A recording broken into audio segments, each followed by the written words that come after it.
રામ નારાયણ રામ. અમારું મન, આત્મા અને વિવેક આ બધું એક જ છે.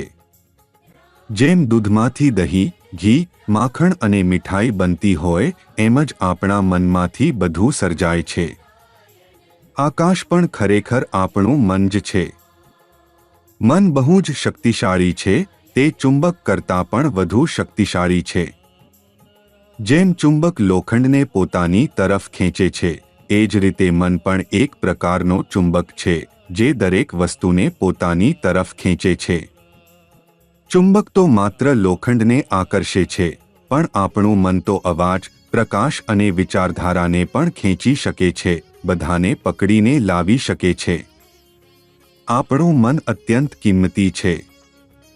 જ્યારે કોઈ કહે છે કે મારું મન દુઃખી છે કે કશું સારું નથી લાગતું, ત્યારે એ વિચારવું જોઈએ કે આ મન ખરેખર છે ક્યાં? શરીરમાં ક્યાં સ્થાને છે? ધ્યાન કરો. ધ્યાન દ્વારા જ યુલ રિયલાઇઝ કે હા, હવે હું સારું અનુભવું છું. મનને ખોરાક આપવો જોઈએ, એને ઊર્જા, શક્તિ આપવી જોઈએ, અને એ માટે દરેક મનુષ્યે ધ્યાન કરવું જરૂરી છે. આ શરીરને જીવતું રાખવા માટે આપણા અંદર રહેલી 50,000 કરોડ આત્માઓને પોષણ આપવું જરૂરી છે. ત્યારે જ આપણું મન અમારી સાંભળશે. ધ્યાન માટે પહેલા મનને સમજાવવું પડે કે હું તારી માફક ધ્યાન કરવાનું નક્કી કરું છું. ધ્યાન ચિંતાઓ, મુશ્કેલીઓ, મનની ઉલઝણ અને સંકોચ દૂર કરે છે. ધ્યાનથી ઉત્પન્ન થતો અવાજ જીવનનો સાચો માર્ગ બતાવે છે.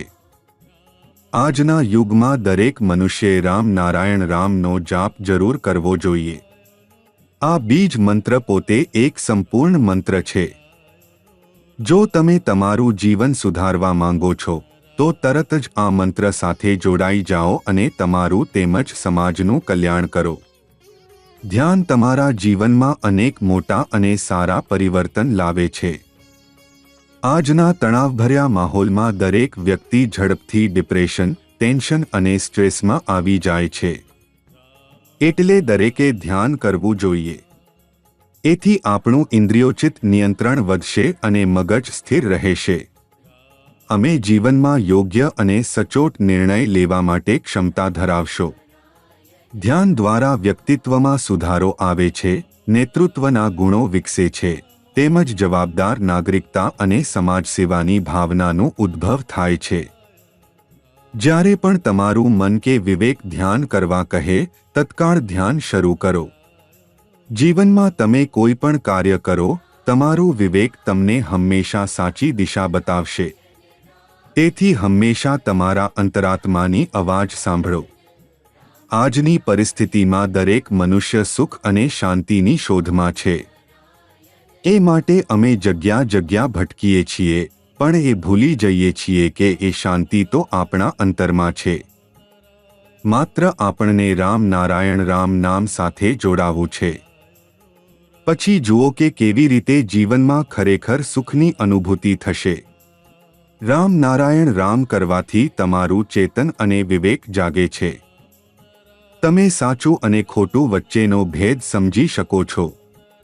આ મંત્રનો જાપ તમે ક્યારે પણ કરી શકો છો. આ જાપ ડિપ્રેશન દૂર કરે છે. માનવજાતે કુદરતના નિયમો માનવા જોઈએ, ગ્રંથોમાં લખેલા શબ્દો નહીં, કેમ કે એ તો માનવે લખેલા છે, મેનમેડ છે. ઈશ્વર તો દરેકમાં વસે છે, માટીના દરેક કણમાં, પવનમાં, પાણીમાં, બધે હાજર છે. લોકોએ સમજવું પડશે કે રામ નારાયણ રામ કરવાથી તેમના જીવનમાં મોટો પરિવર્તન આવી શકે છે.